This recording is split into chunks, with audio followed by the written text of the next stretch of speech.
only sobering conclusion one can give after having spent the last 2 weeks in China, Russia, and the United States is that we are entering a critical month, a decisive month in terms of whether the relationship between China and Russia with the United States are in fact going to move in a positive direction, or things are going to get really, really tough. Let's start with Russia. The critical issue is the START treaty. This is the new Strategic Limitation Nuclear Arms Treaty, which was supposed to have been signed by December.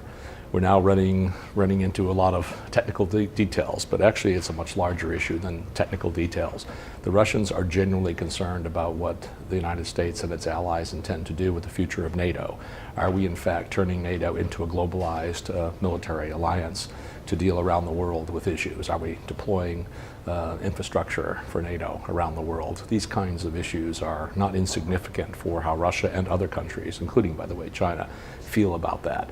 The timing is critical because the Obama administration clearly needs a deal on the START treaty prior to the new nuclear summit meeting, which President Obama has convened for April 12th and 13th in Washington.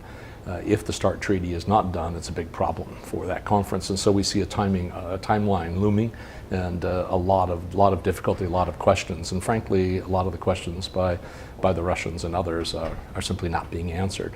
The other issue is that we can see coming up on a time horizon is very much with China, and that's the rapid deterioration of relations in the past month with China is real and is worrisome.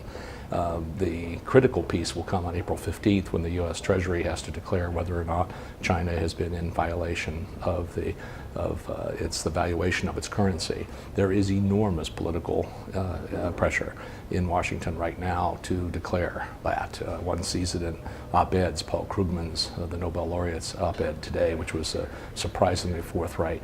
A lot of these kinds of calls are really adding up to a real question as to what will happen. If this happens, on top of the current relationship, you can expect a real crisis to evolve with China.